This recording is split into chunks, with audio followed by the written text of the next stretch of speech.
Fusion feed എന്ന നമ്മുടെ പുതിയ യൂട്യൂബ് ചാനലിലേക്ക് എല്ലാവർക്കും സ്വാഗതം.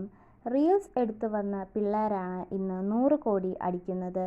പക്ഷേ മലയാള സിനിമയുടെ രാജാക്കന്മാർ ഇന്നും ആ 100 കോടി ചേസ് ചെയ്യുകയാണ്.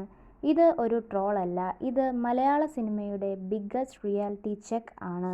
ഒരു കാലത്ത് തിയേറ്ററിൽ പോസ്റ്റർ ഒട്ടിച്ചാൽ മതി, മമ്മൂട്ടി അല്ലെങ്കിൽ ദിലീപ് എന്ന പേർ കണ്ടാൽ തന്നെ housefull. Family audience, fans, repeat value, അത് ഒരു ഗോൾഡൻ ഇറ ആയിരുന്നു.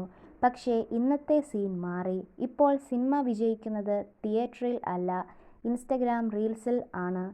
Old power: Mammootty class performance, screen presence. Dileep comedy king, family entertainer. ഇവർ രണ്ടുപേരും മലയാള സിനിമയെ വർഷങ്ങളോളം ലീഡ് ചെയ്തു.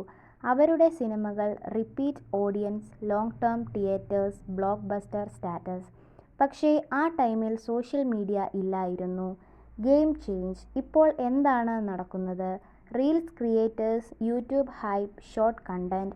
ഒരു 30 സെക്കൻഡ് റീൽ വൈറൽ ആയാൽ മൂവി ഓൾറെഡി ഹിറ്റ്. ഇന്ന് ആളുകൾ ചോദിക്കുന്നത്, ട്രെയിലർ ട്രെൻഡിങ് ആണോ?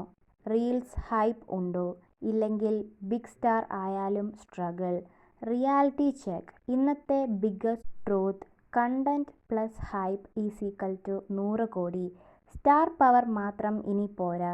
അതുകൊണ്ടാണ് ചിലപ്പോൾ പുതിയ faces, reel stars, small budget സിനിമകൾ, ഇവയെല്ലാം ഓഡിയൻസ് പിടിക്കുന്നത്. അതേസമയം മമ്മൂട്ടി പോലുള്ള ലെജൻസ് പോലും കണ്ടന്റ് സ്ട്രോങ് ആയാൽ മാത്രമേ വലിയ കളക്ഷൻ വരൂ. Why Mammootty and Dileep struggle? ഇത് അവരുടെ ഫെയിലിയർ അല്ലേ? ഇത് കാലത്തിൻ്റെ മാറ്റമാണ്. ഓഡിയൻസ് ടേസ്റ്റ് മാറി, പേഷ്യൻസ് കുറച്ചു, ഇൻസ്റ്റന്റ് എൻ്റർടൈൻമെൻറ്റ് വേണം. ദിലീപ് ടൈപ്പ് ഫാമിലി സിനിമകൾക്ക് ഇന്നത്തെ ജനറേഷൻ കണക്ട് കുറവാണ്. മമ്മൂട്ടി ഇപ്പോൾ എക്സ്പീരിമെൻറ്റ് ചെയ്യുന്നുണ്ട്, അതുകൊണ്ട് റെസ്പെക്റ്റ് കൂടുന്നു. പക്ഷേ 100 കോടി കൺസിസ്റ്റന്റ് ആക്കാൻ വലിയ ഹൈപ്പ് വേണം. ഫ്യൂച്ചർ: ഇനി എന്ത് സംഭവിക്കും? ഓൾഡ് സ്റ്റാർസ് അഡപ്റ്റ് ചെയ്താൽ കംബാക്ക് ഉറപ്പ്.